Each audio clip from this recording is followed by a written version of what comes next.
Welcome to the Unlocking the Club podcast, where we host honest and direct conversations about journeys of access, personal truth, and reclaiming space. We share our truth so that you can find the key to own your truth, honor your journey, and reclaim your space. Grab your keys, your wallet, your phone, and invite your friends to meet you at the club. Here's your host, Angela Taylor.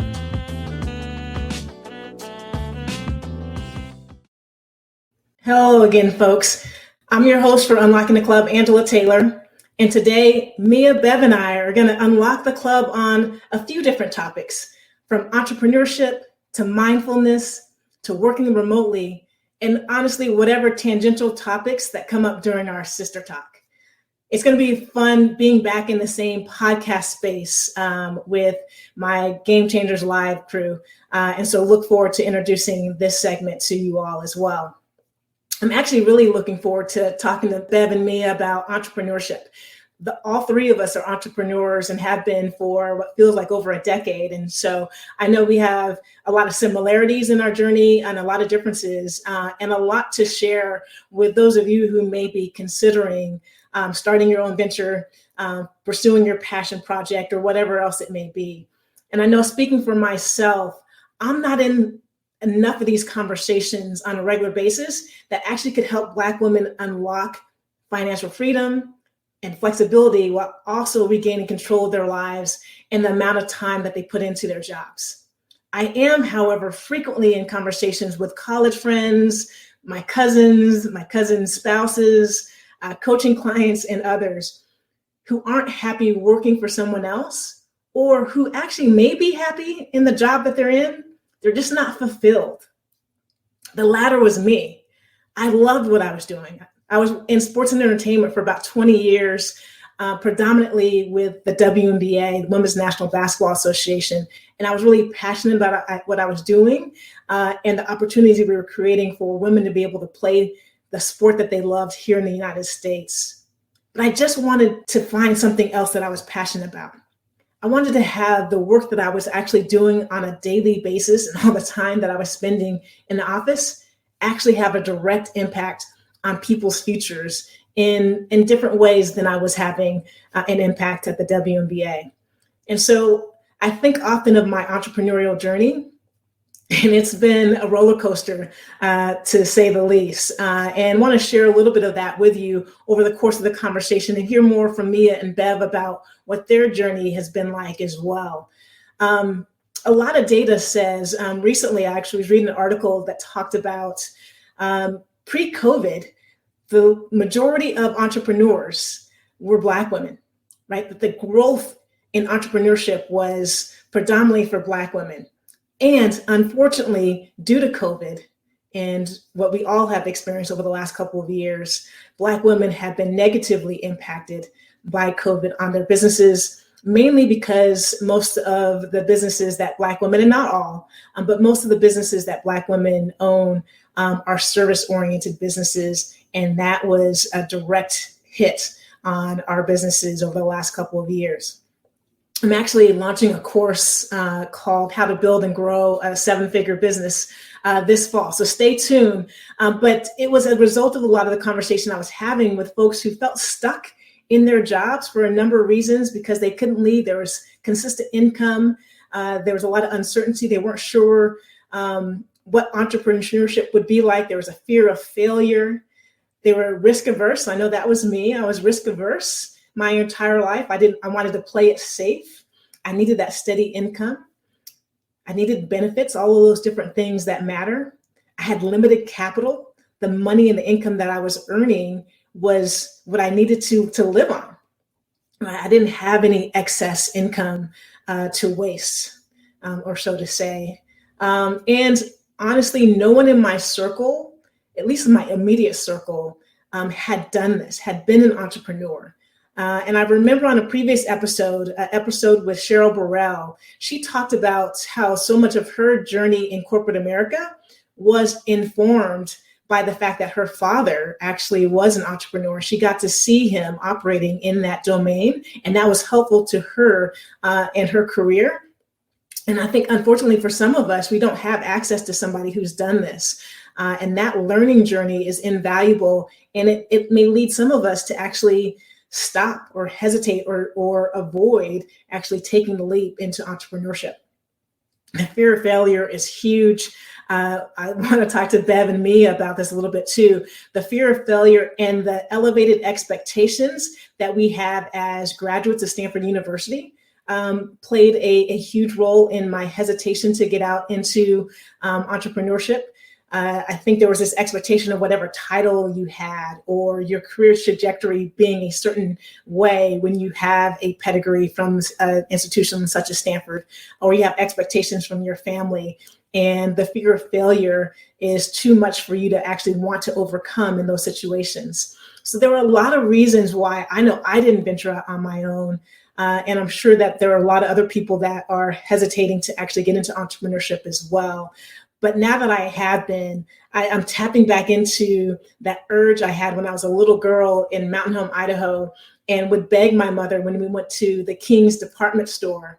I would literally beg her for us to go down the aisle where they had the little coin packets, and they would have like those little receipt books that had the carbon copies so you can write receipts and give them out. I love to have those little receipt books and pretend like, when I was selling my teddy bear to my brothers or something like that. So I got that bug when I was a little girl, but it wasn't what I saw others in my purview doing. And so I went with what everyone else was doing. Again, put my head down, worked hard, got good grades, got an education, and found a job that was paying the bills. But then there was a point when I was actually in business school at NYU where actually Beverly and one of my good friends from business school and I entered a social venture business competition, and we actually won. We won this competition for a concept we had around virtual campus visits, and knowing that there are kids that don't have the opportunity or the resources to be able to go visit a college campus, and that actually going and steadying your foot on a college campus could help you feel like you belong there and that that's the place you wanted to go. So we had this venture. We actually ended up winning $50,000 in this business plan competition. And I think that is when I actually started to believe in myself, but there's still so much I didn't know. I didn't know how to get from A to Z, how to actually go from the idea or the concept to building a successful business. But there was one conversation I had which determined that I couldn't avoid getting into entrepreneurship. And this was when I was an executive with the Minnesota Lynx. And one of the things that I actually enjoy about being in the mainstream in corporate America is when you pick up the phone and you make a phone call and you can say that I'm an executive with the WNBA, people are going to pick up or return your phone call. That doesn't always happen as an entrepreneur. So I was addicted to that. But I picked up the phone on behalf of a friend of mine who was looking to get into looking for a head coaching job and had been a successful assistant coach at the Division I level for years. And an opening came up that she was really interested in. And so I picked up the phone and called the college athletic director. And literally a couple hours later, he called me back. And as I was having a conversation with this gentleman, he said, look, Angela, I appreciate you calling me, but my priorities are our football program and our men's basketball program, our revenue generating programs. I don't have time to go find the best women's basketball coach. I just have time to find women's basketball coaches who's going to be good enough, who's not going to cause any problems for me. And I don't have to worry about the program, even if it means that we're average. I didn't know this guy from anybody. And he was that candid with me. I can't imagine what conversations he had with people he actually knew if he was going to share that with me. And it was in that moment that I realized that it wasn't good enough for me to sit on the sidelines. I actually had to be part of this conversation. I had to help women get ready for those jobs. And I had to be part of the conversation to enlighten people that are making hiring decisions to close those gaps. So that was the catalyst for my first venture, if you will, network sports consulting, and led to the Burrell Taylor Leadership Institute for Women and People of Color. So there's a lot of different reasons we all get started in entrepreneurship. And I'm really curious to find out more about how both Beverly and Mia got into entrepreneurship as well, and how they've handled this virtual workspace that we've been in over the last couple of years, as well as really actually being in wellness in that process. and engaging in mindfulness. So thanks for joining us on this episode of Sister Talk on Unlocking the Club. On today's episode of Unlocking the Club, we're going to have a little sister talk with my co-hosts Beverly Oden and Mia Jackson. Both of these amazing humans are a joy to be in conversation with. So I'm excited to invite you into our sister talk, which we have on a regular basis, maybe not as much as we used to when we were co-hosts of Game Changers Live. But here's a little bit about my co-hosts for today's episode. In addition to being a co-host for Sister Talk on Unlocking the Club, Mia is the owner and founder of Doral Marketing Service, a firm that focuses on building brands that are committed to mindful missions. A passionate baker and sports enthusiast, Mia is also our resident member of Alpha Kappa Alpha Sorority. Mia and I are joined by Sister Talk on Unlocking the Club co-host Beverly Oden. Beverly is an Olympian, journalist, entrepreneur, and counselor. A lifelong beach enthusiast, Bev has a passion for sports, cycling, pets, and videography. Thanks for tuning in as we unlock the club with some sister talk with two of my favorite Stanford alums and fellow members of the Chocolate Cardinal, Mia Jackson and Beverly Oden. All right, here on Unlocking the Club with my co-hosts, Beverly Oden and Mia Jackson. Mia and Bev, how are you both doing? Doing great. Doing fine. Doing fine, just fine? Just fine right now. I don't have corona like a lot of my friends, so I'm good. I guess I'm good. I hear it's the simple little things these days that make sure that we're doing well. And it feels like so many people are experiencing and getting COVID these days as the country opens back up. So glad you're doing all right. Bev, how about yourself? Great. Beautiful day here in Southern California. Got to take a walk this morning, so I'm feeling good. I'm ready to go. Awesome.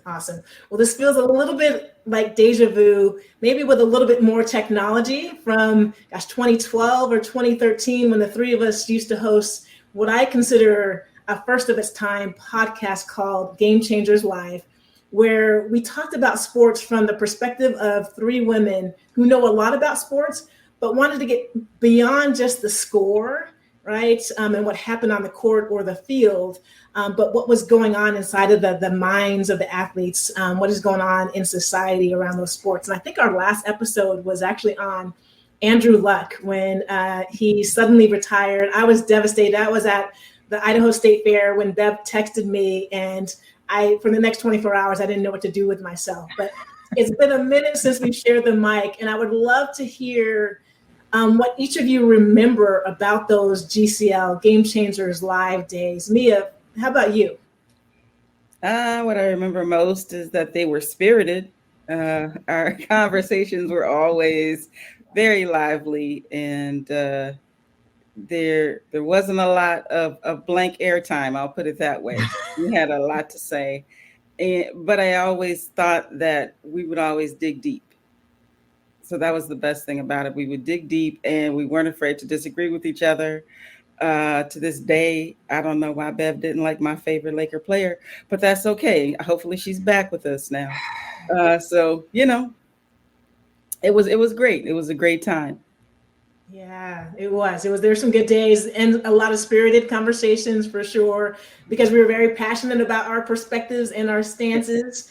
And about the welfare of the athletes, I think, was the commonality that we had from whichever perspective we came from. Beverly, how about you? What do you remember about those days on Game Changers Live?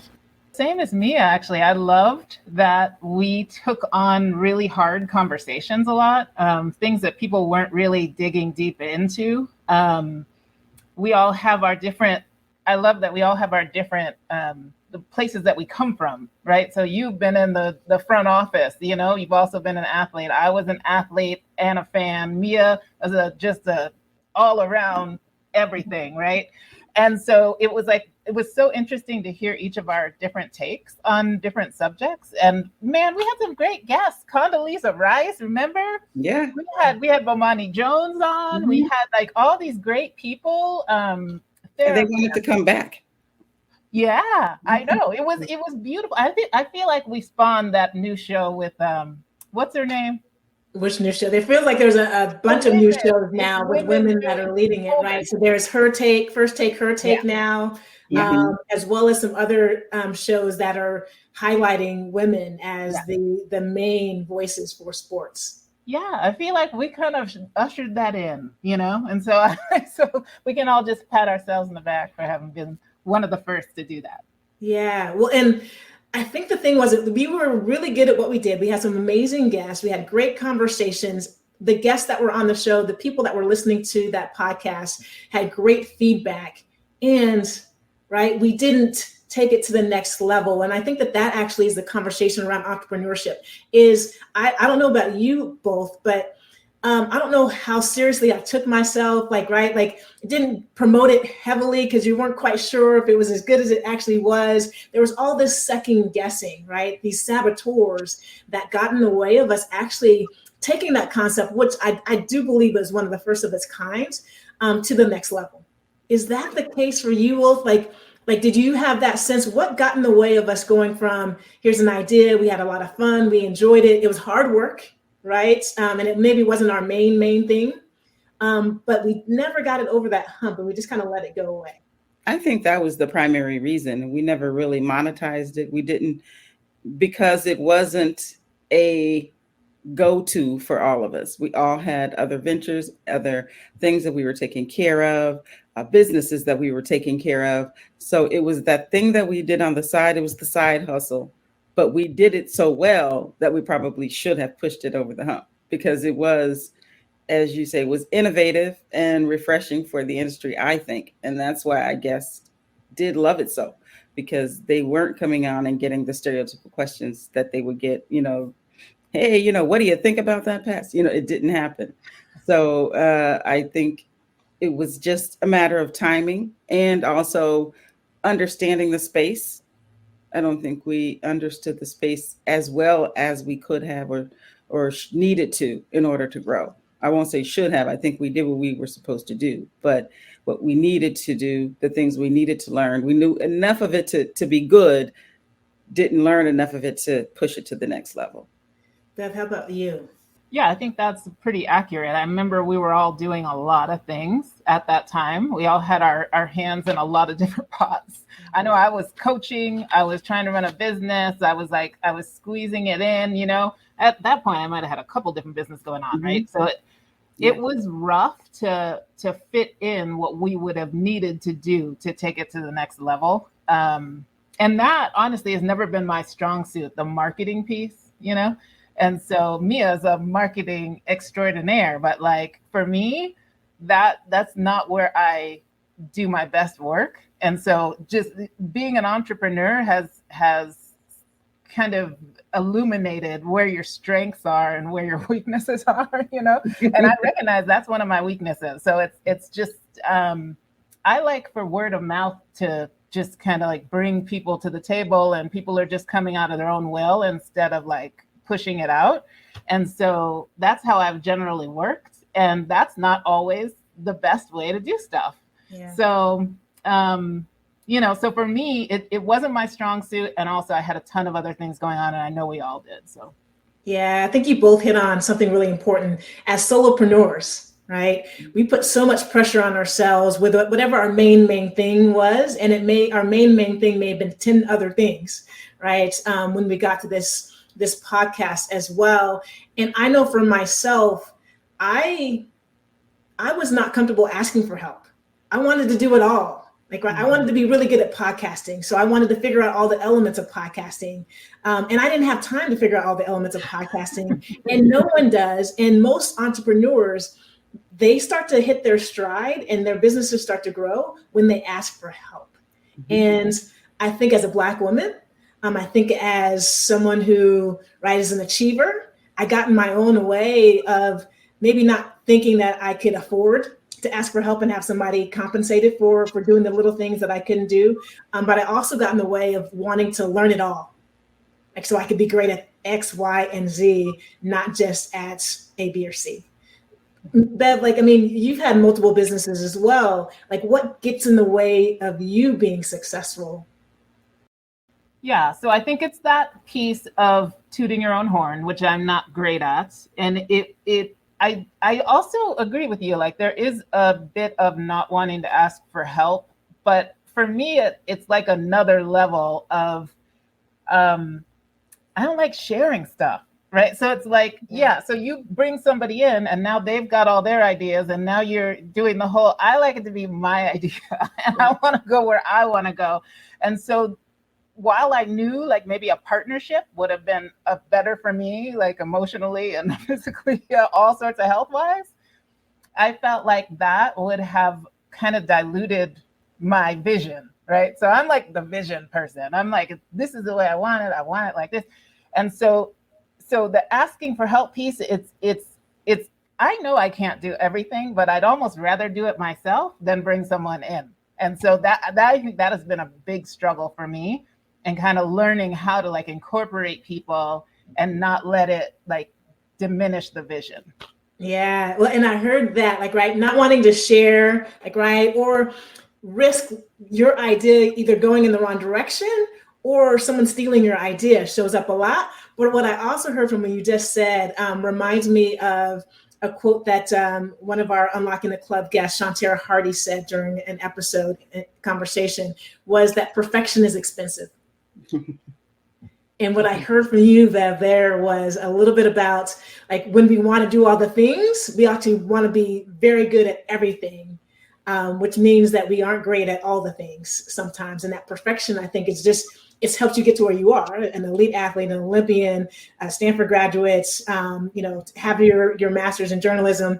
And right, as entrepreneurs, there's a lot of mess that shows up. Mia, does that show up for you? Like perfection is expensive, and where has it cost you opportunities? Oh, many. But I also want to go back to something that you said, Bev.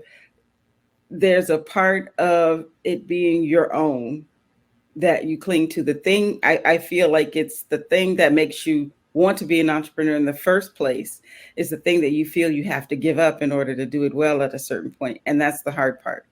The only reason we're doing this is because it gives us control and flexibility over our lives and the things that we want to be a part of. So the minute you have to bring someone else in, you're like, but it's not going to look like I want it to look, and my control is going to leave a little bit. So, I'll just stick with it back, over here on the back burner. Not really putting yourself forward, not really pushing yourself out there. And I know that when we were doing Game Changers Live, I also had Sideline Pass, which was, again, one of the first sites for women's sports folk. And it was going really well. And then it just started to evolve because I started to let people get in. And then I fell back because I felt like I lost the control. Mm-hmm. And then you lost the reins, right? So that's a space where you, just like you said, you're sitting there and you're like, well, wait a minute. It's not looking like I envisioned. So is it mine anymore? And all of those things have a point. And then there is the actual money part. Yeah. Where you do have to sit there and say, at which point the law of diminishing returns, how much am I really making for spending the time in this? And does it make sense? What else do I need to invest to push it either over the limit, to the next level? Or do I say, you know what, that was a great run, and accept it and enjoy it? So there's a lot of thought that has to go into it. I don't think it's as simple as, it's just cost, because I think all of us, all three of us, if there's something that we felt that strongly about, we'd find a way to finance it. Yeah.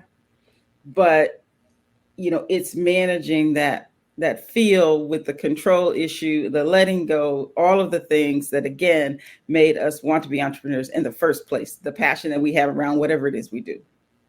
Yeah, you just said some words there, Mia. And I saw here on camera and on screen, Bev and I had some smiles on our faces. There's a couple of things I want to unpack and want to dig into with both of you a little bit.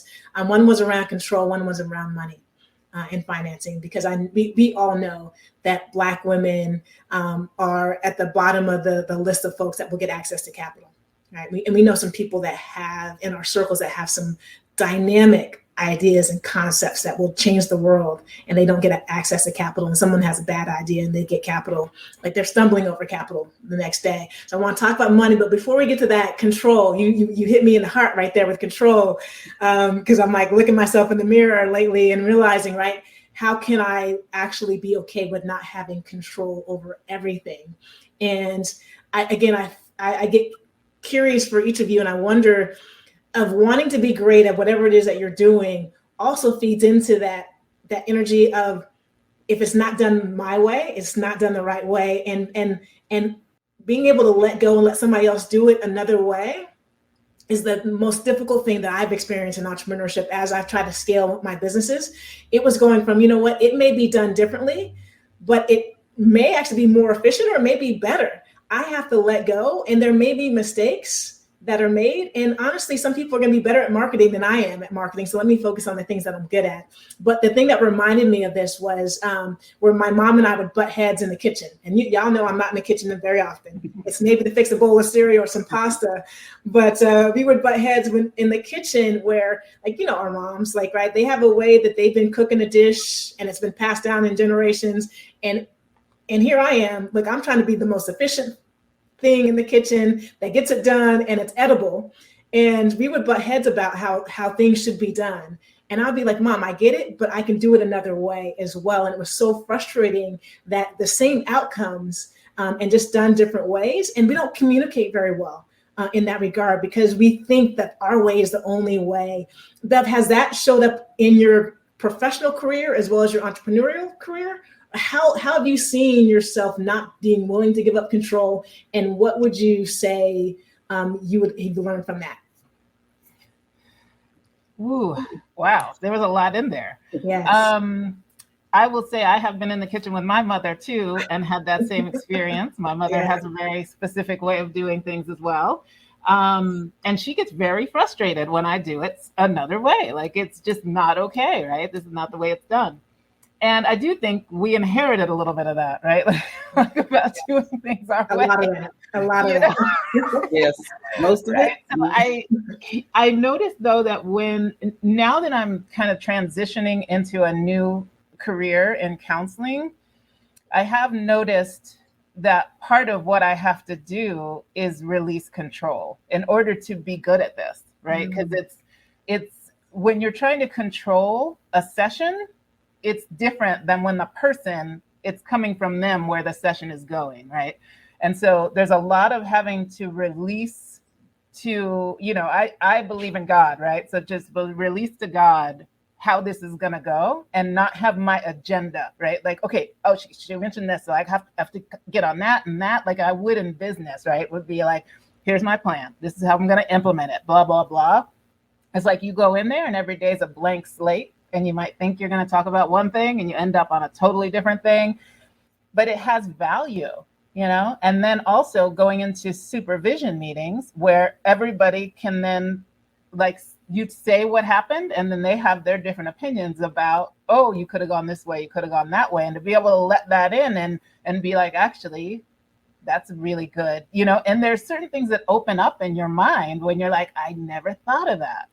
That actually is a pretty cool, you know, instead of being in the defensive space where it's like, no, this is the way I did it. And I did it like that for a reason. And you know what I mean? Like, I can sometimes go there when people challenge me, right? Because that's like from my teenage years, right? No, I didn't, you know, like that. And kind of learning how to let that part of me just step back and be able to take in what other people are offering, and I can take it and do with it what I want, right? Like, it's like, sometimes it takes me 3 days to go, she's right, it was about control, I didn't see it, you know, but eventually it seeps in if you just allow it to kind of like do its thing in you and then become your own, you know. And I think that's the difference between where I was when I first started businesses and where I'm going now. Mia, how about you? Oh, definitely. I think a lot of that's just the growth and maturity as you go through the businesses. And it's just like anything else, you have to learn what you really can do and what you can't, what you're not the best at. And, you know, when you are actually impeding or hampering the progress by trying to do something your way. It's like, does this really make sense for me to do it that way? And Angela, I think you had mentioned earlier that we've been in business almost a decade. I'm going on 2 decades. This year will be 20 years for me doing this solo with a few gigs in between, but for the most part, 20 years. And you have to look back and say, whoa, if I had told myself, back then, some of these things. But by the same token, I don't want to minimize what that fire and urgency brought to us at the beginning of our businesses, that push, that feeling like because again, it's just like the control thing. You have to believe that you can do it. You have to believe you know something in order to go out there and do it. Because if you don't have that confidence in the beginning, you're not going to do it. That's so true. It's the fire and urgency that we had, that we lived our life with. Like, right, there was no alternative for us in many regards. It wasn't going to be okay for us not to show up in the classroom and do the work, right, to get good grades. And I think the same thing was true for us in business. There's a couple things, Mia, that you mentioned that get me really curious too. And I think back to those moments in the kitchen, again, few and far between, folks, with my mother. But I shifted as a leader in running a company as a result of those conversations, because here's someone that I love and who loved me. And I felt so frustrated in those moments. Like, right, I would be pissed. Again, this is all relative, right? For Mia, Bev, and Angela, what pissed off shows up as. But I would be so frustrated. Like, I'm like, okay, well then you cook it. Like, right? Like I don't want to be in the kitchen in the first place, right? So if you want to do your way. And I had to step back and be like, oh my goodness, like that could be the same feeling that someone who is working with me or for me is having, and I'm not even aware of the vibe that I'm giving off. And that certainly is not what I want to create. And so noticing how you being you, how that shows up and how that impacts everyone else and how they interact with you, right? And me, I know you're a baker, right? And so ingredients and formulas and all those things matter. And so we have to pay attention to that. That kitchen scale that I use in the gram, you have exactly how much is it, 500 grams or no, that sort of thing. But I had the privilege of having my daughter work with me on a couple of projects. And that was definitely something where I had to realize, to your point, you're sitting there and this is somebody who loves and respects you and all of that. And she might have to say, disagree with that. Yeah. And it's like, but I taught you. What do you mean? You disagree with me. I gave you life. Yeah, I made you. But then I had to say, you know what? I know what she's good at. And I think working with her actually helped me open up a lot, because I was able to say, okay, I can trust what she did because I know who she is. And I know that she's thinking of this in a certain way, but it took a minute for me to kind of get my footing. And she told me some things that probably someone else couldn't have told me about how I interact, because I don't know if I would have heard it the same from them. Yeah. And so being able to hear it from your daughter, she's like, Mom, you really need to tone that down a little bit. That doesn't sound good. And I'm like, well, what do you mean? You in your head, you're like, this little chick, what you think, right? But then I had to actually sit back, take it in, and understand it. And so I was able to grow probably just as you did from those kitchen moments with your mother. Yeah. And you said trust. Trust is so important. We have to trust ourselves and trust ourselves enough to know, even if we make mistakes or our team members make mistakes, we'll be able to figure out how to recover. Like, it doesn't have to be perfect the first time. Again, perfection is expensive. I want to talk about money. Like we all have shared in our answers here a few minutes ago, the impact that capital and money has on our ability to be successful entrepreneurs. And I know for me, one of the things that I tell anybody that's considering starting their own business is start before you leave your job. If I had to do it all over again, and Mia, you said, like, if I had to do it all over, like, what would I do? I failed in my first business. Like, right, it's still alive, network sports consulting. I still do some things, but it wasn't as successful as I wanted it to be because I got in my own way. And because I was desperate, like I needed that to work versus working the business before I had to make it work. Right. And so if I would do it all over again, I would start having clients, building relationships, doing business development when I had income coming in versus like quitting a job and starting a business and plowing through my savings account trying to get that business up and running, right? Because you make different decisions under that circumstance. And I think I may not have been able to accelerate the process, like if I was still playing two roles and had a full-time job and was doing this on the side. But I think I would have started out on equal footing and with a stronger foundation because I could have trusted that I had enough of a resource financially to be able to support some of those things. And I actually would have leveraged some of the relationships I had, like, right, in an effort to build my side business, not in an effort just to help me stay in that job. And Bev, I'm curious for you, like, how did money play a factor in your desire to start an entrepreneurial vision or mission or not, or the trajectory of your businesses? Well, I didn't have any money to start. So I'm hearing what you're saying about the whole, should I have stayed in my job or just gone for it, right? And I have a friend who's about to start a business of her own, and she's asking me these questions. And I think it's a hard question because I've done both things. Yeah. And I feel like both things have merit. So it's, I feel like if you just jump in and it's sink or swim time, you push because you have to, right? It's like, shoot, man, I got to make this work because I got rent, I got this, I got the other, right? Like I gotta make it work. It doesn't matter how long it takes. Let me do this, right? But like you said, there's another part of it where, like, if you have that job, you have that cushion, you have that money coming in, but you can also be pretty distracted and feel like your loyalty is to this job. These people are paying me money to do a good job here. So this is like a side hustle, right? And I'm not giving it the attention that it would need to take it to the next level. So I feel like I've done both things, and there's good and bad of both. And I think it depends on what kind of person you are. Like, you know what I mean? Do you thrive on that, like, dude, we're in it, let's go? Or do you thrive on the slow build and you can like keep that going and know you're going to commit yourself in whatever way you've decided to your business while you're working, and you can handle those two things, right? Like, I feel like it has to be about who you are more than like there's a right or wrong answer to it. So I had a really hard time answering this for my friend because I was like, I don't know, man. I've done both. I can tell you the good and bad, and then you got to make your own call. Yeah. I want to unpack where you're leading us in this conversation, because it's not the action or the motion or the decision. I think it's who you are and the mindset that you are applying with whichever choice that you make.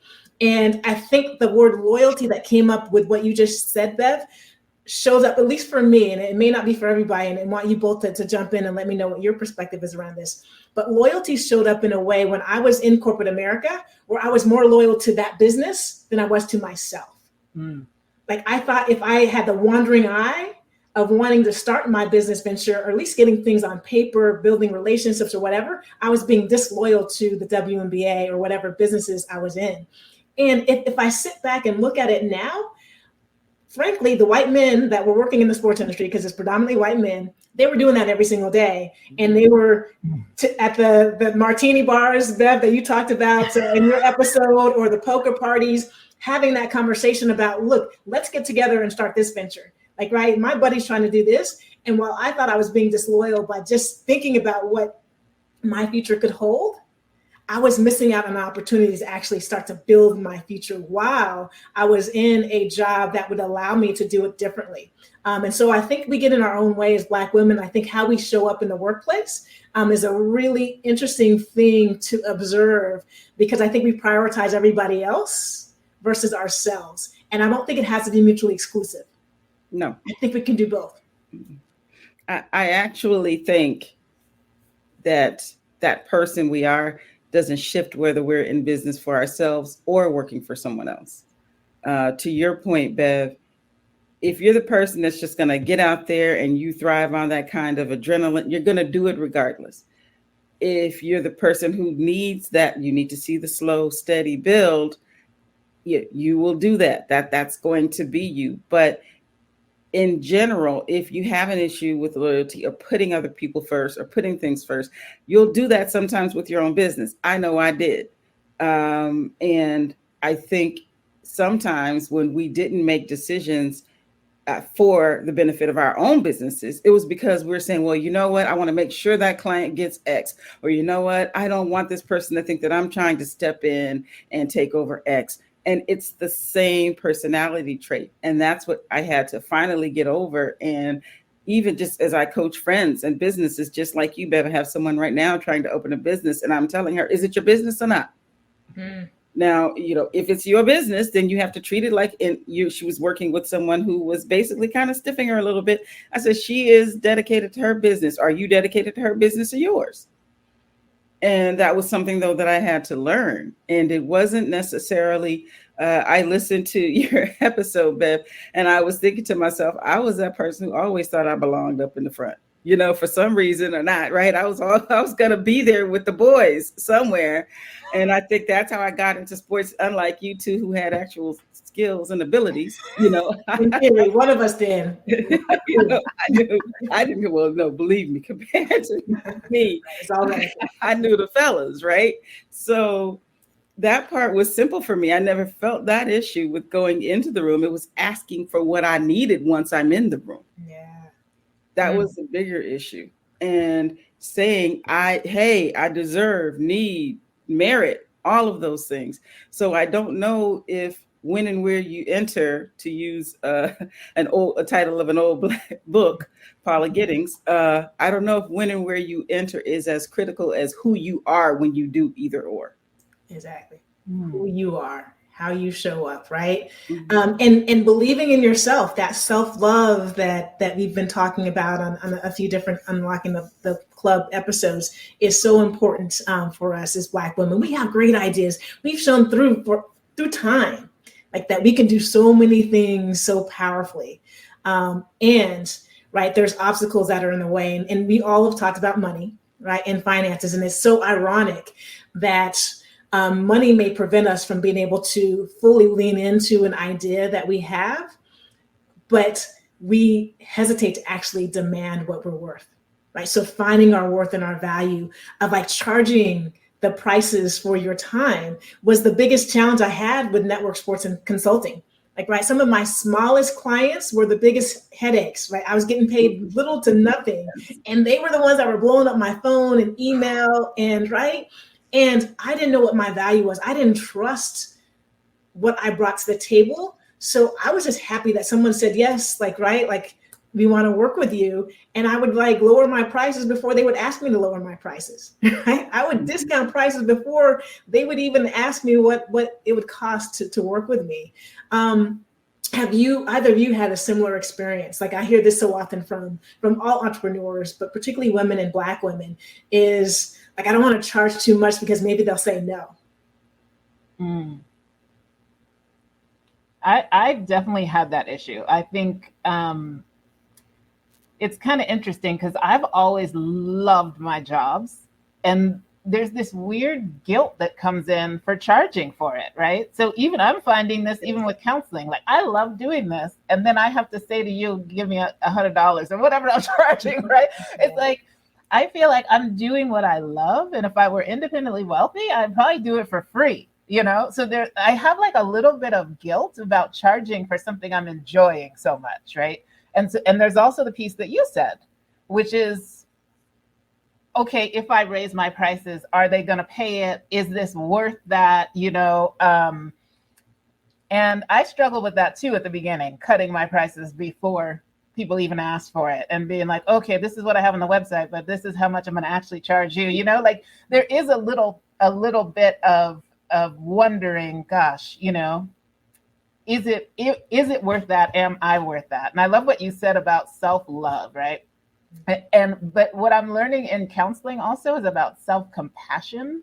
And it's just like having compassion for yourself, right? Like if, what do I, quote unquote, I hate the word deserve, right? Because it's a worth issue, but it's also like, if I was someone else doing this, you would want that for that person. You'd be like, yeah, she should go get hers, right?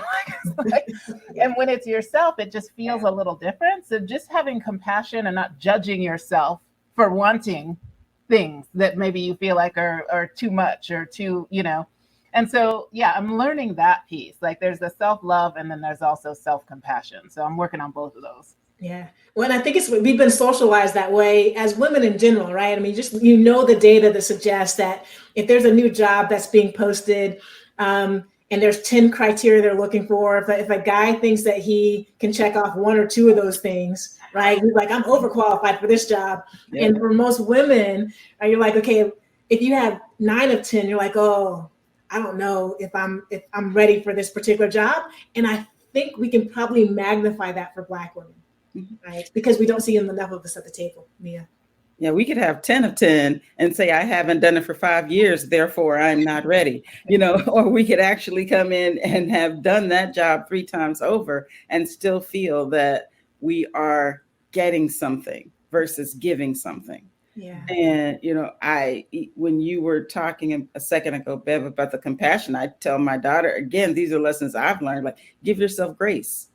Yeah. That's something you have to be able to do. Let yourself make a mistake or grow and ask. And the things that I would never demand, I make sure she demands and asks for.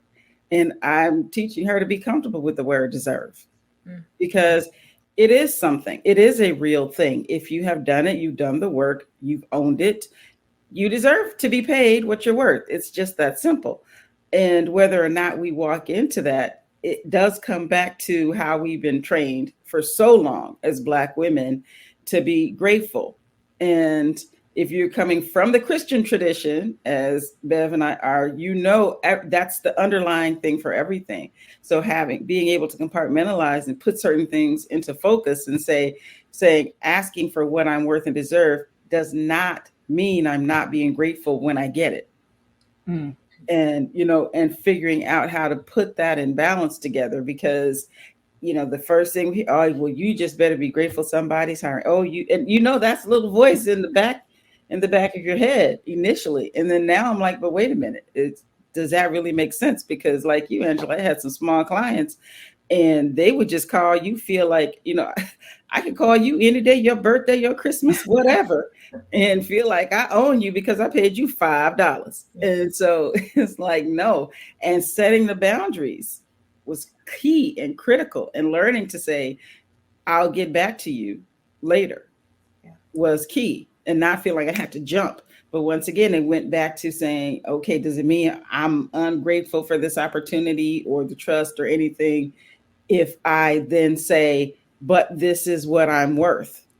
And it's a tightrope. It's a tight balance, because you do have to undo and unravel a whole lot that you learned. But I believe it's necessary. Yeah. It's Alicia Keys, right? Woman's worth. Yeah. We have to know what we're worth, and we have to give ourselves grace for sure. And I'm noticing, I think that the 3 of us, I'm guilty of this as well, are pretty fluid at being able to give other people advice, like, right? Mm-hmm. And I wonder how much we actually are taking our own advice. I know for myself, it's easier for me to say, Mia, Bev, like, right, Bev, you and I'll get on the phone and I'll be like, boom, boom, boom, boom, boom. Like, right, I'll hang up and I'll be like, wait, who was I? Like, right, like I'm not doing those same things. And so what gets in the way of us actually doing what we know is right? Like, there's still something that we haven't pinpointed that gets in the way of us actually showing up fully with grace and self-compassion and self-love. That's a tough question, isn't it? I'm going to hand that to Mia. Mia? The old woman. Wait, she's supposed to close, like, right? She was like, were you the middle hitter? I still think that comes back to, Angela, some training. I do think it comes back to some indoctrination that we had early, that things were gifts for us, not necessarily earned. A lot of who we bring to the table is first, am I supposed to be at this table?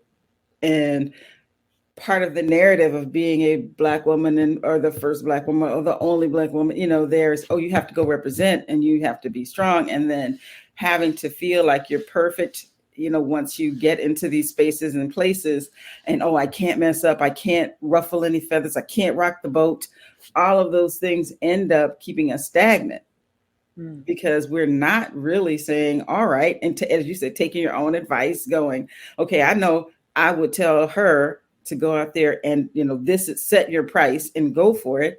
I would tell me, you need to set your price and go for it. Why aren't you setting your price and going for it? What is it? And what's keeping you from what fear? I was telling her, have you named your fear? What is that fear? What you thinking they won't accept you? Thinking they won't value you? You think it's not enough? And if that's the case, if you think it's not enough somewhere deep down, or you think they're doing you a favor once again by hiring you, no, they're not. Nobody's going to give you money as a favor.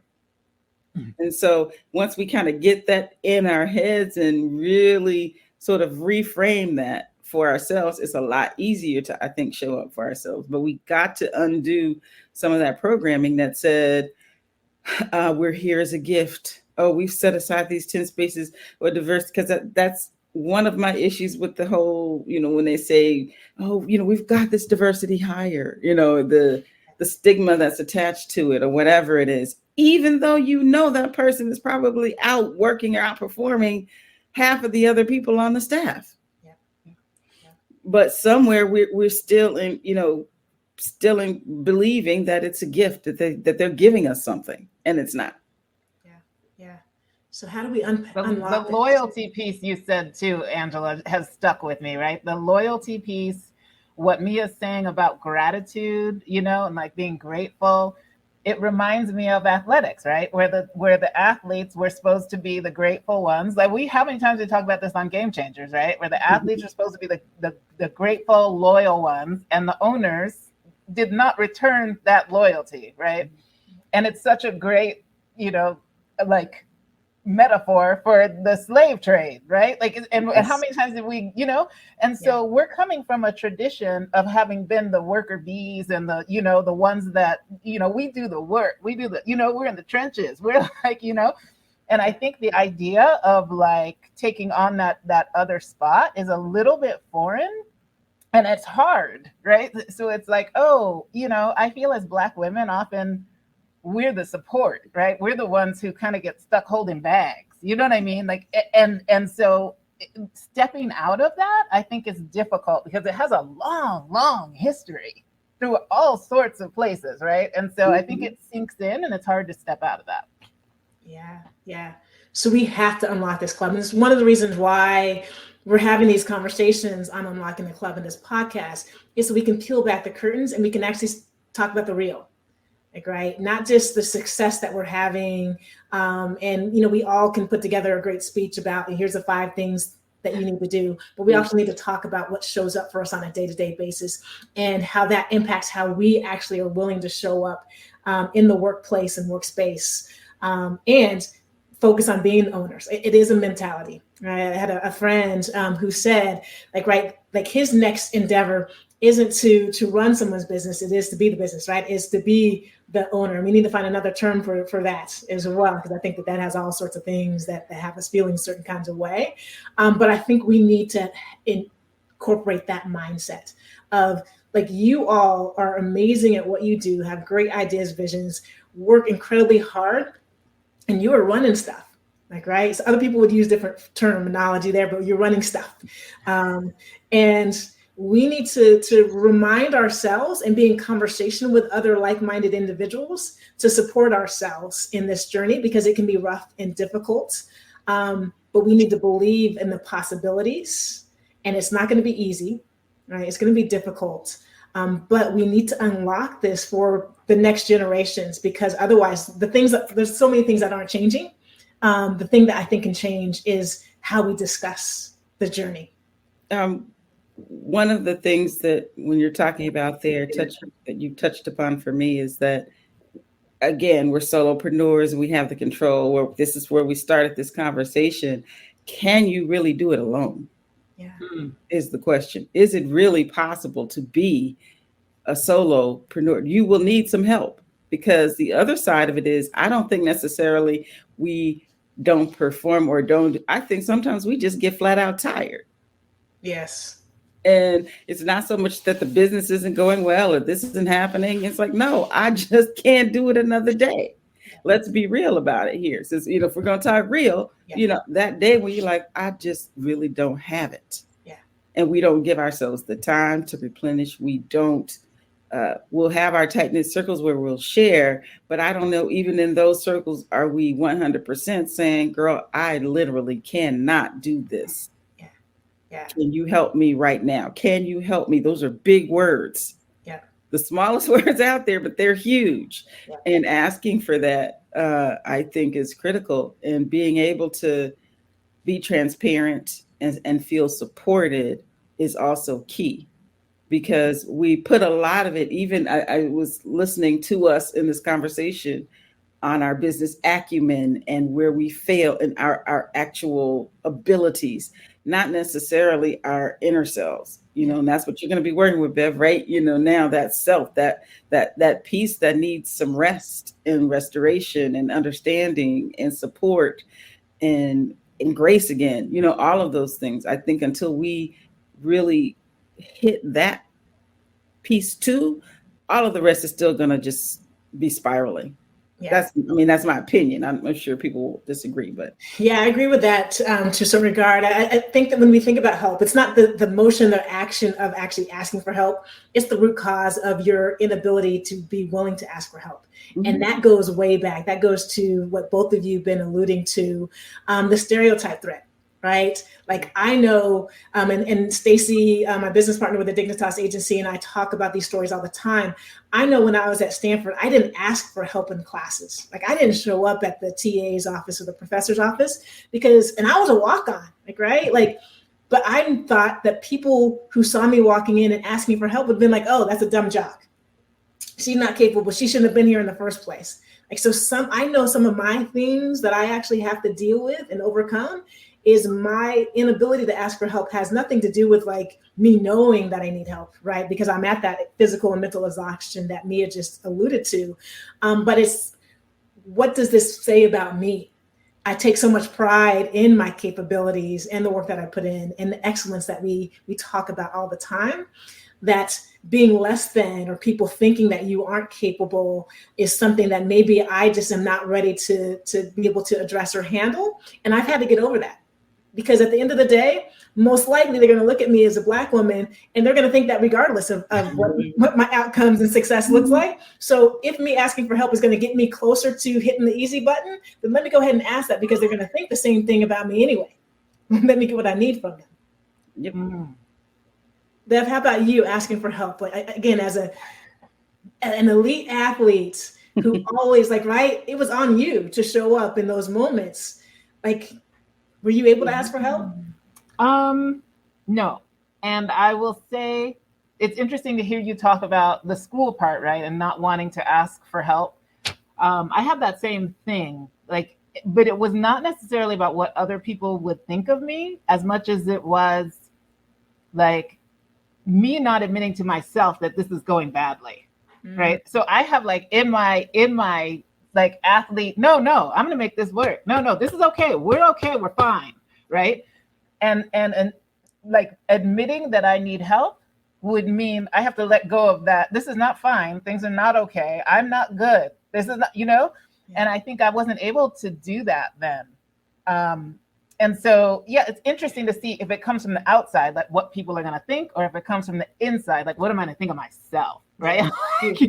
Wow. That's... Yeah. So it matters because it kind of plays into what you learned growing up and all that stuff, right? About what was important, and how you see the world. Yeah. So. And again, perfection is expensive. Mm-hmm. That is debilitating, right? Is of not trusting yourself enough to make mistakes and be able to recover. Puts you in that state of mind, right? Where you're just exhausted because you're constantly on 100, right? And you aren't even giving yourself the chance to pause a little bit. Mia, how has that showed up for you? And how do you navigate that space where you are physically and mentally exhausted? I finally had to realize I had to just take a break for a little bit and say, I cannot do everything right now at this pace. It'll impact your health. It's going to, and all that money you think you're making, you're going to end up paying it in hospital bills if you keep it up, right? Because it's not, you can't do it. It's just that simple. And I had to take some time and really, really dig deep and say, how can I do this, and how can I continue to do this and still be sane and whole? So I did build some community spaces at different points. I would reach out to folks and say, hey, you guys, we need a group. Let's all come together. And I did that at the beginning of this year. I think we've talked about that before. And I don't know if Julie mentioned that. She's in Reset with us. And we started a group. I picked 8 women that I knew who would probably be at that point and be really helpful, but they didn't really know each other. I think I was the only one who knew everybody. Mm-hmm. But we started in January, and I called it Reset. I said, everybody needs a reset right now, because we've all been holed up in the house. All of these things have happened. We've had this crazy violence. There's so much. And it was supposed to only be for 8 weeks, where we met 8 weeks, and we had an assignment each week, and we would talk and we would go through things. And we are now in July still meeting, and still supporting each other with an ongoing text group. And we made a little symbol that you can put in our text chat if you have to raise your hand and say, you know what, I need, it's SOS, it's 911. This is my 911. I need some support. And we'll all come together. Hey, we need a reset meeting on Saturday. All right, let's do it. And whoever, usually most of us show up. And I think it's been very helpful, because just getting to the root and having other folks who have some of the same issues with being Stanford women, being, having those expectations of yourself. That they understand there are a lot of things you don't have to say. Because I think the other part of this is the isolation.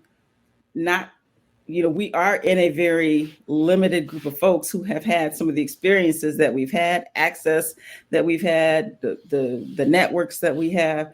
It's not like you can just turn around and go, girl, to somebody who's just sitting next to you all the time. Let me tell you how it's going today. We're not talking about the laundry here. We're talking about, which is still a big deal, because I got a lot of it to do. But we're talking about things that have gone back for us now, to our college years, 20 years, to pre-college years, when we felt that we had to always perform at this level. Mm. And it's not like, we're not coming into this thinking, here's okay. We have always felt that we have to be here. And so you have to have a certain group of support, I feel. Mm-hmm. Not that other people can't support you and that you can't learn from anybody, but it does make a difference when you have those communities where you can say, look, help me through this. I'm not doing well. And you know what? And then they may even tell you some things about yourself that you don't necessarily want to hear, but you have to hear. And you like, okay, they're like, Mia, you realize you do a lot of community building, and then you sit back because you don't want to be up front. Yeah. And then, I want to, that's great. I just want to say one thing about that, because what you're saying about the exhaustion piece, right? And the having that group of people that you can rely on, I think it's best to have that group before you fall down, right? Because once you fall down and there's not that group, talk about isolation, about you're in the abyss by yourself, and there's nothing worse than that. So it's like, build your life team while you're still floating, guys. That's just my 2 cents from having done this thing, is build the life team and make it so that it's okay to call you and say, this is not going well. I'm not good. This, and just open up that line of discussion before you get into the abyss, because that's, at that point, it's late. So that's my 2 cents. Mm-hmm. Well, and we have to model it, right? So what is going to be required when you're starting those spaces? I love the concept of reset, right? And one of the reasons reset is probably effective is because there's psychological safety, because you have similar lived experiences. So you don't have to explain yourself, right? Which is exhausting in and of itself. So you're like, I'm not going to go there because I got to explain why I'm here, right? But we, as Black women, and the three of us right here need to model it ourselves, is being able to ask for help when we need it, to say we're not okay. Because if we don't model it, then no one else is going to feel like they have that psychological safety to do so. And it just takes one person in your group, in your networks of your peers to do that, to start to set the tone, right? That this is okay. And that this is actually a good thing for us all to be able to do. Otherwise, you do feel so isolated. So I love where you all led us with that. And as you can tell, we can go on and on and on forever in this topic. We're going to talk about entrepreneurship more, because it's not just like entrepreneurship is the topic, but I think this correlates to just our lived experience, right? Of being able to ask for help, to have a group of folks that you can talk to and share with, and that are going to tell you the real, right? But that are also going to be there when you need them the most, before you need them. They'll be there along the way. Curious, before we pivot and go to the back nine, would love to hear from both of you, just some final thoughts around the entrepreneurial journey as a Black woman. Like, what advice would you have for our listeners as they may either be in the middle of their journey or getting started with their journey or thinking about stopping? Bev, how about you? I would say, we kind of talked about the failure piece, right? And so I failed a ton before I started making money. Yeah. And if I were to talk to myself now in that failure space, I would say, you have no idea how much you're learning from this experience that you are going to be able to apply to the next time you do this. So a failure to me in business is not really a failure as much as it is like a learning experience. And you go, okay, I get it. I got to do this now. And then if you have the heart to continue and to try again, which is hard after you failed, you can bring all that new knowledge with you. So I would just say, if you're in that space where you're like, I failed, just like, hang on, there's a lot to be learned from that, and you can use it. I think what's so important about that, and I think you've learned it as an athlete, because you fail every day as an athlete to a certain extent, like, right? You get used to falling down and having to get back up, is so many of us are fragile. Like, so the first time we fail, like, we can't get back up again. And then people talk about being resilient, right? Is to be able to overcome, and right, iron sharpens iron. And that's true. I think what Beverly just mentioned is being anti-fragile, is where you actually get stronger as a result of the things that you have to overcome and the failures and the mistakes that you make. Like, so actually, like, get in the game and be willing to try and fail, because you're going to be so much stronger as a result of that than you would if you'd never try. Right? For sure. Awesome. Mia, how about you? I would say, to piggyback on what Bev just said, don't be embarrassed about the failures. Own them. Yeah. Make sure it's a part of your story. So, because if you try to hide it, you don't get all the benefit from that failure. If you can actually say, you know what, I really messed that up, because you end up trying to hide it from yourself sometimes and going around it. And if you actually say to yourself, ooh, I really messed that one up big time, let me tell you how. And then somebody else could even say, even at that point, you're still learning. Like you said, Bev, oh, you know what? When that happened to me, I did this. And it makes a big difference. It could be something as simple as your taxes, or it could be something as bad as a bad hire, or it's somebody that you sent to do something for you, and like, I did not check them out enough. Whatever it was, but owning it and accepting it, and not feeling like this is just, I'm wearing a scarlet letter, I'm wearing a scarlet F, I think helps. And I would also say, just don't expect Waze directions or, the GPS directions. It is not going to be a straight line with, it is going to it's going to dip, and it's going to shift and change. So just be ready for the ride. Yeah. And embrace it. Like, right. Like, that could be the thrill, like, right. That it isn't the same monotonous day to day that, I knew when I was working with the WNBA, what we were doing every February. Right. Right. And it was cool. Like, and I get rise to the occasion, but like, in it being an entrepreneur, like, it's a roller coaster, and you have to make that adjustment. And I would say, like, the two things, and I'm hearing it from what Mia and Beverly just shared as well, is be curious and be open. So being open to the possibilities and the conversation and sharing. I think, again, I am the master compartmentalizer, right? And wanting to have that air of everything's fine. Everything's fine. Right? People ask you how you're doing. I'm fine. It's good. Don't let people see you sweat. All those things that we all learn throughout our life. And if you actually say, you know what, like I messed this up, like people may have good insider advice or maybe help you walk through a problem, and being open to be part of those discussions and being candid and honest. And it may be in spaces that you feel comfortable and supported. But I think that has changed my life as well. And I think the other thing is being curious is I think part of my mindset of not wanting people to think that I'm not capable was that I didn't ask questions. Like I'd rather go Google it and figure it out on my own versus just in the moment. Like we're not recreating the wheel as entrepreneurs. People have done most of these things. Your idea may be new, but the processes that are required for you to get that idea from idea to execution to building, most of those processes have been done over time. And so get curious and ask other people, like, right, other women, other Black women, other white men. Like you can learn so much by being curious and asking them those poignant questions. And I think that has helped to unlock the club for me to a certain extent. I'm part of this group called the Entrepreneurs Organization. It's a global group. And just having to have, confidential but candid conversations, you learn so much about yourself and how you are actually trying to build your business. And I think we all can do that as we try to unlock the club. But Beverly, Mia, thank you for unpacking and unlocking being Black, being a woman, and being an entrepreneur.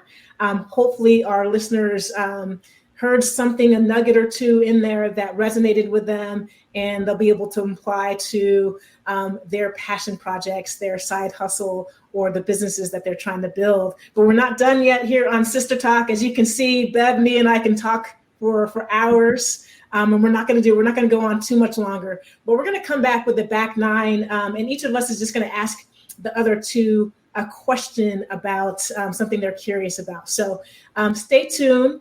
We'll be right back here on Unlocking the Club with the back nine.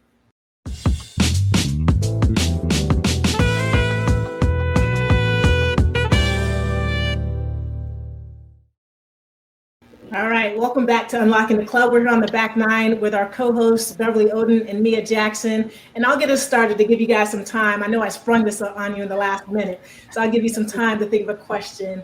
But Mia, I'll start with you. Same question for both of you. Who do you have to be the entrepreneur that you want to be? Who? Yep. So you want me to consider someone else as an example, or? Just what does that mean? Like for me, like who I have to be honest and candid with myself. I actually have to show up the way that I show up with my friends and their family. And when I show up that way, I show up powerfully. So who do you have to be the entrepreneur that you want to be? I would say definitely I have to be honest, but I also have to be a bit more open. And I also have to embrace the fun of it in order to really move forward, because when it all starts to feel like work is when I think it starts to unravel. So I have to make sure that I keep the fun in the forefront. Yeah. So it sounds like almost like you can't compartmentalize, like, because that's who you are in life. Like, right. Yeah. Mia is one of the best relationship builders that I know.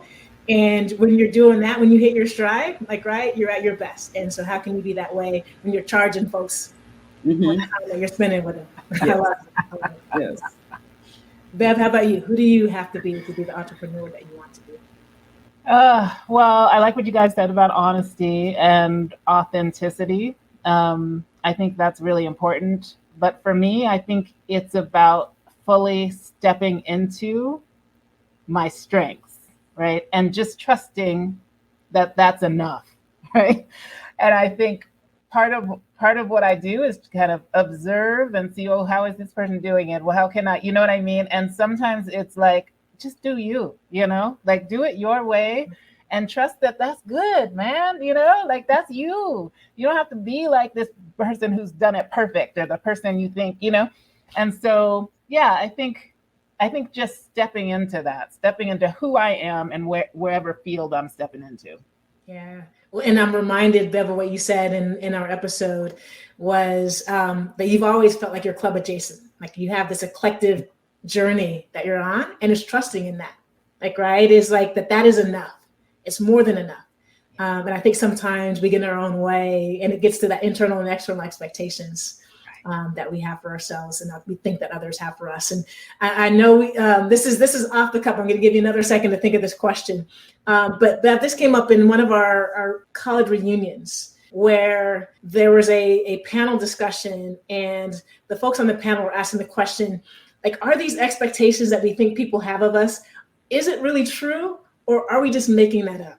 Like, right, the three of us have talked about, like, okay, Stanford women, expectations, people think we need to be great, you need to live up to the amount of money that was spent on your education, right? And there's a bit of truth in that, but I wonder how much of that we make up in our own minds versus what people actually expect. So Bev, both of you, just jump in on that if you have any thoughts around that.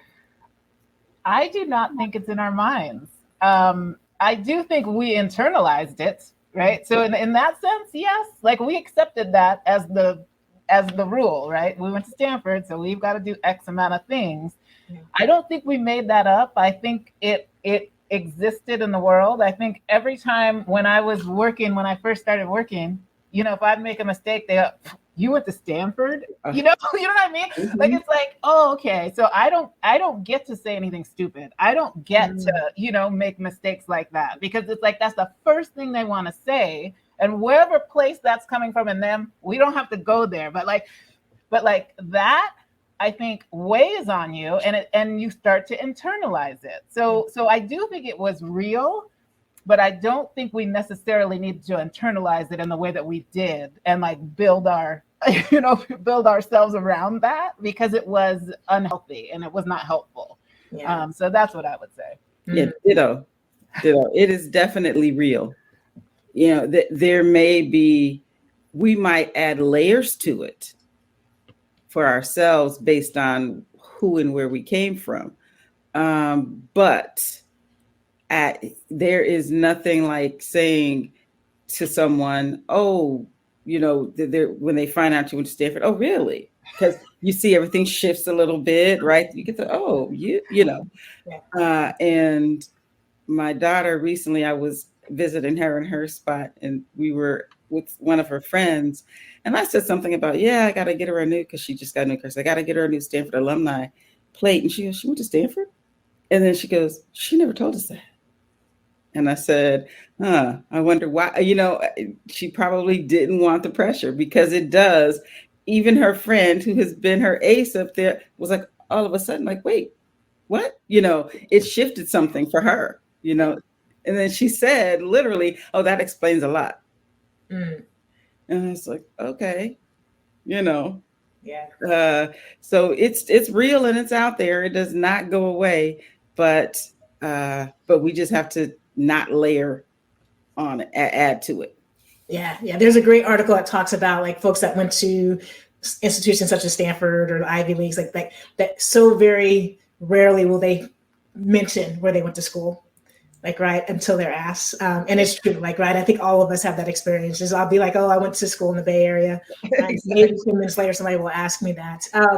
But you both say something that I agree with. I think there's different degrees and different circumstances of all of what you both just shared. And I think it's both.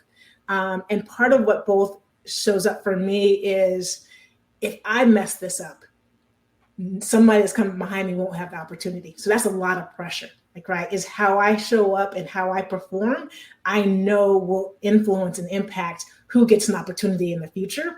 And this showed up, like there was an article in the end of the NBA season.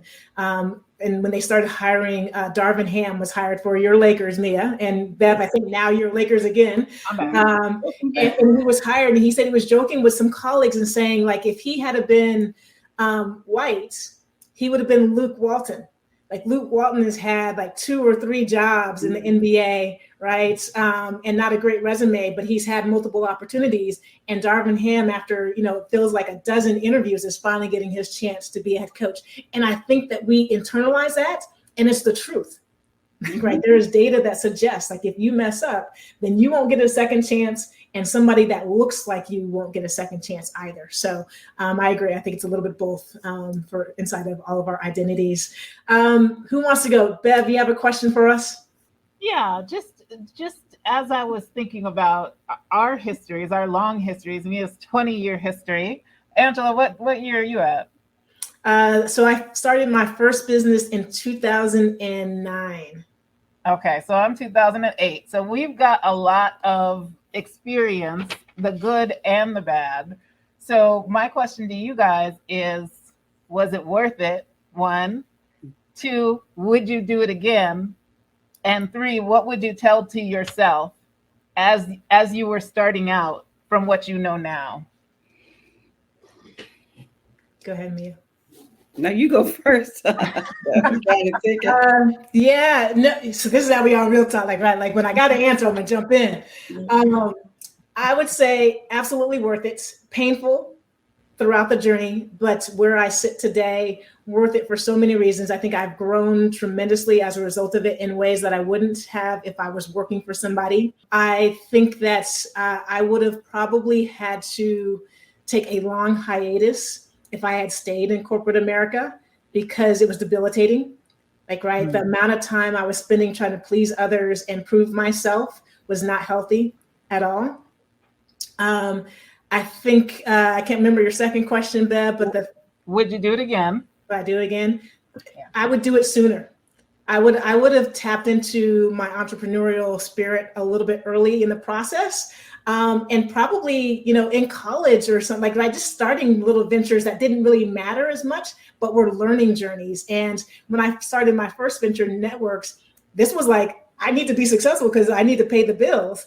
I would have started earlier so I could have made mistakes along the way. So definitely worth it. And the thing that I would tell myself from back in the day, if I had to do it all over again, is a lot of the things that we shared, like, right, be okay with making mistakes.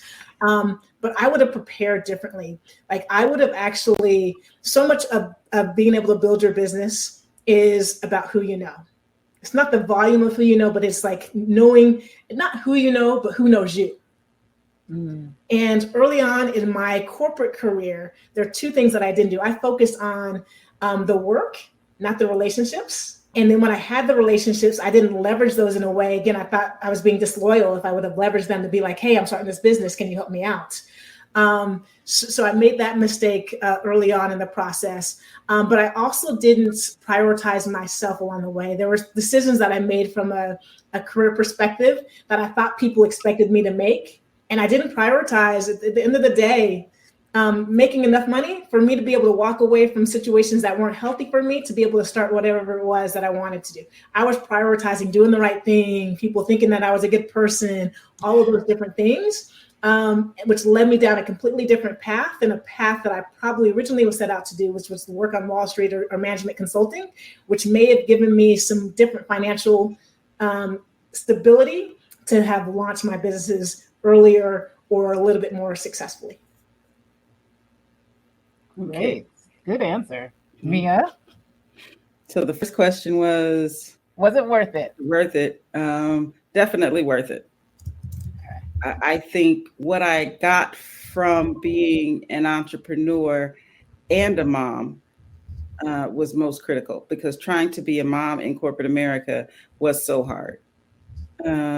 Just trying to stay on top of everything for work, and that daycare dash was not fun. So just like, okay, you can't stay late with everyone in corporate, so therefore you feel like you're missing something, but then your kid is like, you're late picking me up, all the time. And so it was just way too hard. So it was definitely worth it for me.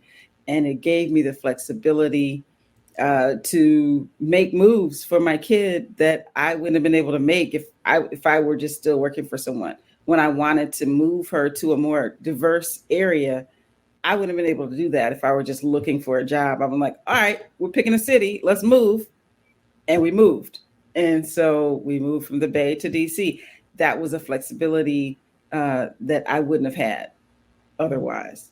So definitely worth it. I do it again. I do some things differently.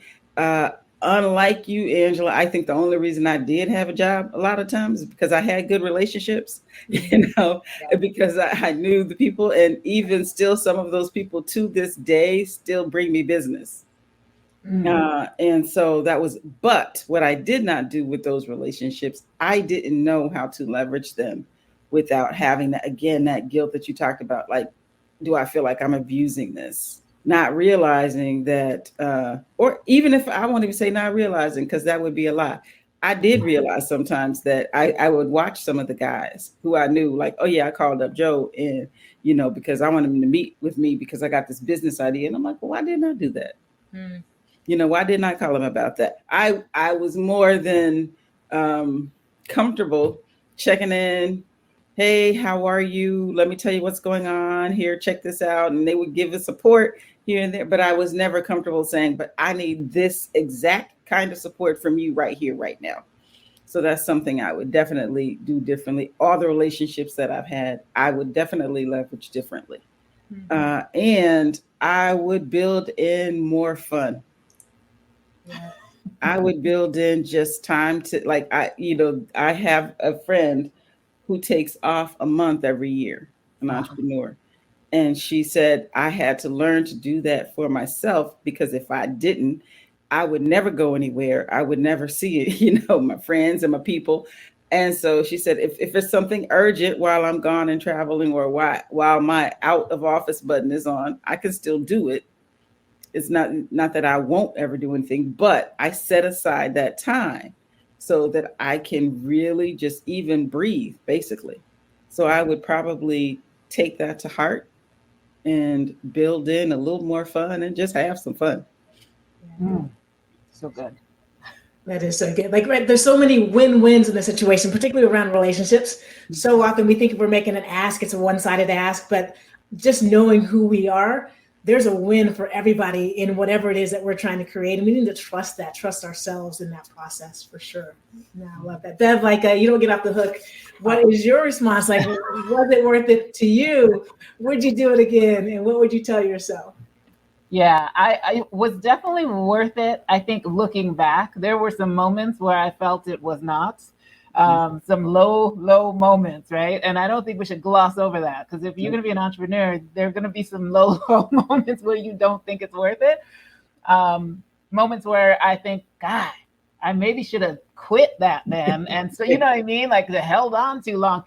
And so, yeah, when I look back on it now, I definitely think it was worth it. I love the flexibility. Right. And Mia, what you're talking about having a child, I can't even imagine what you went through trying to start a business or trying to be in the corporate space, raising your child, making those big decisions. Every decision probably had so much more weight on it than like me, my little single self, right? Like that I can be like, it's just me, so I have the ultimate respect for the fact that you were able to do all this and raise a beautiful daughter. So good job.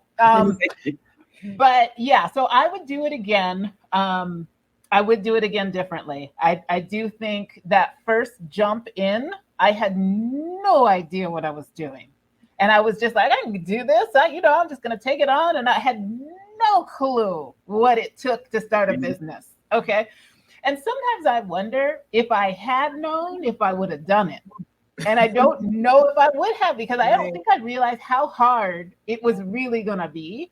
Yeah. And so I think I would have put a little more time into the development phase that first time in. And I think I maybe overcompensated in that area later, right? Where it was like, okay, I'm not doing that again. So let me read and get all this information, and I'm not moving forward, right? So I think I did, again, both things. Like, I do the pendulum swing, right? So there's a sweet spot in there that I think I'm finally getting, right? Where it's like, okay, I can learn some stuff, but I don't have to like delay, because of the fear of, I'm not ready, right? So I think that's what I would tell myself is just, it's like we say in therapy, ride the waves, right? Like, it's like, it's going to be up and down. There's going to be some hard moments. There's going to be some joyful moments. You're going to have successes and failures, and it's all part of it. Living life, you learn your lessons. And I think that the happy medium that you're speaking to, Beverly, is using other people's money. Like what we have to unlock, and we're gonna talk about this on this show on Sister Talk, is access to capital for Black women and Black entrepreneurs. Like that has to change. Like when you are making a choice between spending $1 on marketing or having food on the table, it's a completely different decision. And I know there's a lot of people that have ideas that aren't as significant as either the ideas that anybody in this screen has, but they have access to capital, and the risk isn't as risky because it didn't work. I still have food on the table. I still have my car. My kids are still in school. I still have their college tuition paid for. It makes a big difference. And so that is one of those things. And it's not because people don't have good ideas. It's not because people don't pay back, creditors or debt. It's because people don't see us. And it's because we aren't in those seats that are making decisions on who we're giving access to capital. I mean, we all saw it. We're not going to get into politics. We saw somebody that has gone bankrupt multiple times, getting tens of thousands of millions of dollars time after time. We have to unlock that system. But let me get off my soapbox. Mia. Because we're going to start, if you go down that hole, that's a whole nother podcast. Yeah. So my question to both of you, where do you see your businesses in the next 5 years? You go first, Angela. Wait a minute, I need some new co-hosts. Somebody jump in. Next episode, Angela's going second in this question. But no, in fairness, I did spring this on Beverly and Mia at the last minute. So it is my responsibility to jump in. I actually just had to, for my entrepreneurship, entrepreneur organization cohorts, I just had to write a letter to myself or to my colleagues 10 years from now, I think it was. And it was like an example, somebody hit you up on social media, you haven't been interacting with them, get them up to speed on what's going on.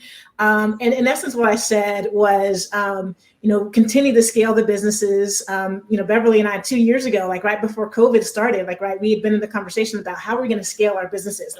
We're really excited coming out of those conversations, had some really detailed plans, and then all heck broke loose. Yeah. But scaling the businesses for the Dignitas agency with Stacey Parson and myself, we have some really exciting things in the hopper that are, for me, legacy work. And I think what I'm realizing is legacy has always been important to me, but it's even more important now for me that my mother passed, and that my siblings and I, none of us have children, So the businesses I create, the impact I have is my legacy. The businesses are my children to a certain extent. And so this work is extremely important. So Dignitas want to continue to grow that work that we're doing and have an impact on individuals and corporations. For Indulge Boise, my food tour business, I'm hoping to, again, grow that business back to where it was pre-COVID and possibly sell it or sell a stake in that business for somebody that has the time and energy to focus on that. And then there's a lot of things that I want to do with my platform to be able to share these stories and impact young Black women and girls through stories. And so with Unlocking the Club, I'm really excited about the future in phase 2 and phase 3 of Unlocking the Club. Beautiful. I'm excited about that too. We're part of it. Stay tuned. We'll get that text. What are you guys doing? That's coming down the pipeline. That's right. So I am transitioning careers. So when you say that, it launches me on a whole new trajectory, right? The what I was thinking 5 years ago, right? Pre-COVID about what I was going to do. Angela said it. We were sitting in Coronado in San Diego, planning out what our businesses were going to be. And it just changed in an instant. Yeah. And so now I'm getting my degree in counseling. I graduate in December. Praise God. Please let that happen. And then I'm going to go into getting licensed. So it's 2 years. I have to earn 3,000 hours. And then so the next 3 years after that will be building my new business, right? And so what I think now, it may change, but what I think now, I love working with trauma. And so I love working with athletes. and I love working with the body. And so I'm learning a lot of different modalities. One of them is called somatic experiencing, which is all about experiencing your body and how trauma gets stored in the body and being able to release that. And I think we as Black women have a lot of stored up trauma. And so I would love to work with African Americans. I would love to work with athletes. I would love to work with people who've been through trauma to kind of start to release and kind of process some of that stuff. And so you can move on to a better future that's not like holding on to all these things from the past. So I'm really excited to work with people and to be able to make that kind of difference. I think, Angela, you were saying at the beginning about being happy in your job but not being fulfilled. Yeah. And this is something that is really fulfilling work. And so I'm just super excited to learn more and to practice and to kind of figure out exactly where I fit and how I'm going to mold these modalities into what I'm doing and become like, you know, the me that's going to be 5 years from now. I don't know. And being open, like you said, open and curious about what that's going to be and not have an agenda about it. So that's where I'm at. Okay. I'm excited for you for so many reasons, because I do think you have such an interesting perspective to offer clients in the community, particularly athletes, but you know, around racialized trauma and those sorts of things. You know, for us as Black women, we oftentimes so heavily focus on our action and our activity, what we do, and not the somatic process of how we feel. We ignore that, right? And this happened with the George Floyd murder, right? Is like, if that had been in normal times, where on a Monday morning we would have to show up in the workplace, smile on our faces, and sitting at the table ready to perform, and we would have ignored all of that trauma that was going on. So I think it's really important work. Excited that you're doing it, and I have no doubt that the journey that you've been on, like riding that wave, has led you to what is probably your life's purpose. And I think that if we all trust ourselves, all the things, ups and downs that we go through are leading us to where we're supposed to be. Well said. Yep. Mia, how about you? Real quick, the book, a couple of people have recommended it to me, Bev, The Body Remembers. It's The Body Keeps the Score. Keeps the Score. Okay, yes. Yeah.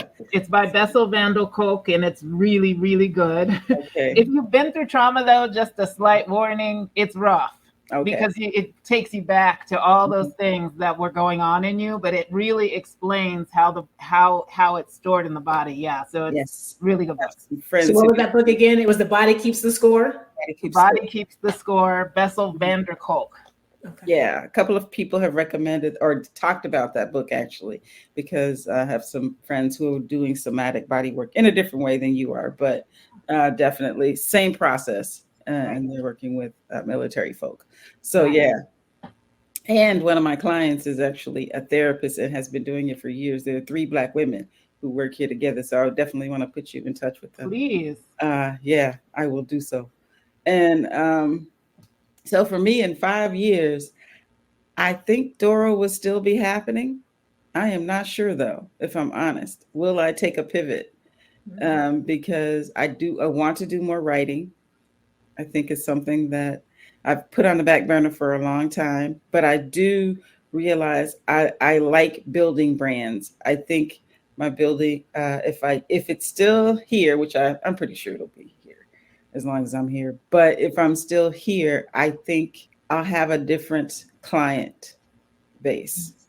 Yeah. I will definitely be a lot more intentional about who and what I bring into the business. I want to see it on a different level. I think I was there for a while, then dipped back, as we said, that whole thing. I was there. I want to go back to space. It's kind of weird because I do want to go back to somewhere I was before in the business, where I was actually growing it at a level that in a way I wanted to. And I want to get back to that. There are a lot of other things that impacted that, but that's another show.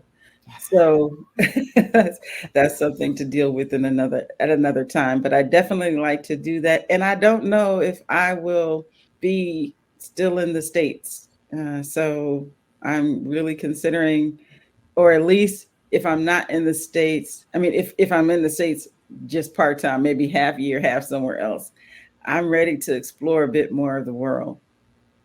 So I'd like to take the business a bit more outside of this, because I think up until now, I've really kept it everything US based.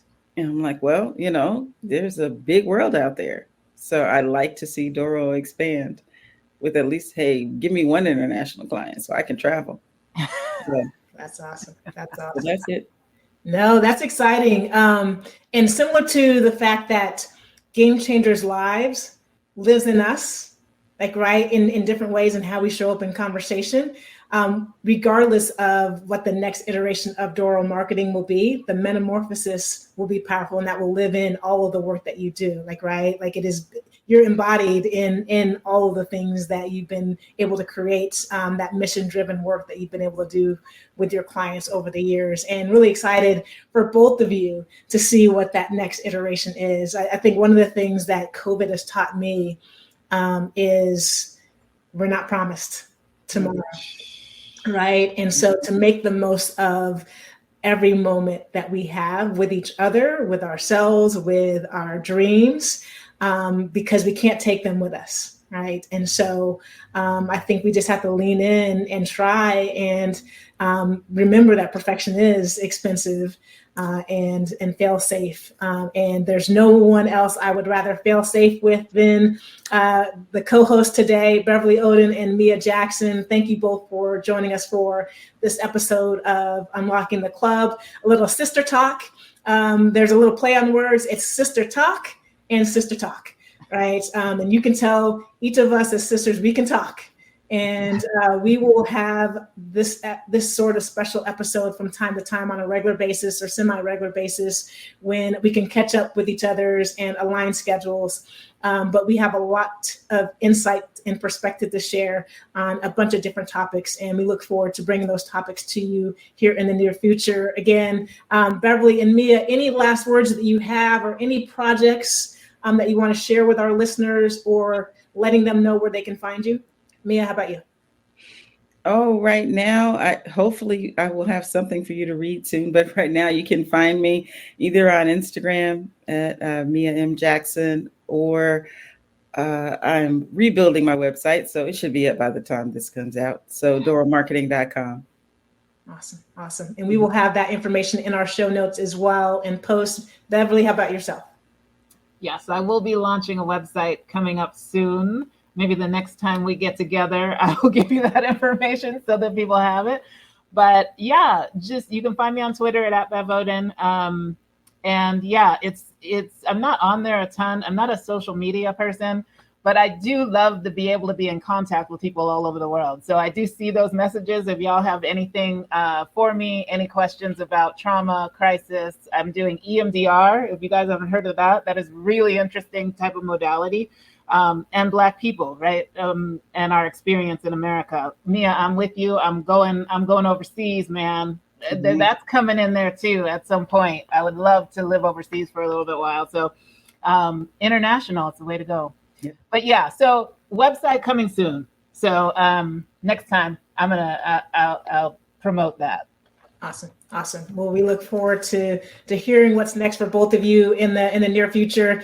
We will have more conversations and sister talk with Beverly Oden and Mia Jackson here on Unlocking the Club. But until then, thank you all for listening to Unlocking the Club. If this conversation resonated with you, please subscribe to our podcast on iTunes or Apple Podcasts, Google Podcasts, Spotify, SoundCloud, wherever you find your podcasts, so that you can experience every episode.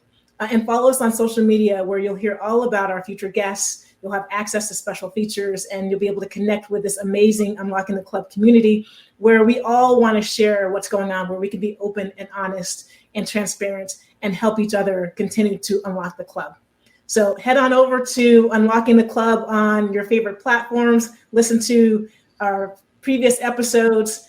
And until then, be well. Thanks again for joining us on Unlocking the Club. Thanks for listening to Unlocking the Club. If this conversation resonated with you, subscribe to our podcast on iTunes or your favorite streaming platform so that you can experience every episode. and follow us on social media, where you'll hear about future guests, access special features, and connect with this amazing community. Head on over there and let us know how you are unlocking the club. Until next time, peace.